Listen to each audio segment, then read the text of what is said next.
C'est un peu la Saint-Nicolas avant l'heure pour les élèves de 3e et 4e année de l'école du futur à Mons. 160 élèves au total pour un Chromebook en guise d'outil de travail. C'est vraiment l'idée d'un terminal qui est vraiment une porte d'accès sur l'Internet pour les élèves. Et donc ils ont accès à travers ça à la multitude d'outils et de ressources qui sont disponibles sur Internet. Donc beaucoup d'outils gratuits essentiellement qui leur permettent d'accéder à des ressources en mathématiques, en langue, en français, enfin dans chacune de leurs disciplines vraiment. Et c'est l'idée que ce soit un outil pédagogique complémentaire aux livres ou d'autres matériels pédagogiques qu'ils vont utiliser comme la lettre ou le crayon. Un projet où la dimension sociale prend autant d'importance que la dimension éducative. Il y a des familles qui n'avaient pas l'accès à la connectivité Internet. Et donc là, ici, maintenant, tout le monde est mis sur le même pied d'égalité.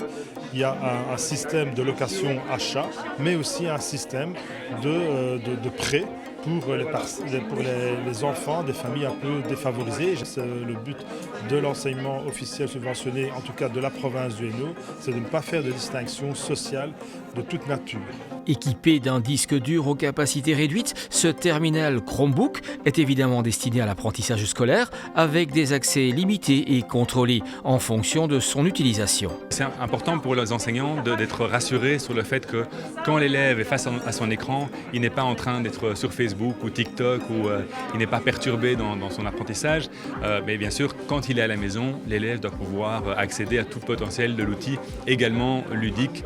Mais voilà, c'est d'abord et avant tout un outil pédagogique et dans le cadre scolaire, ça doit être limité à ça.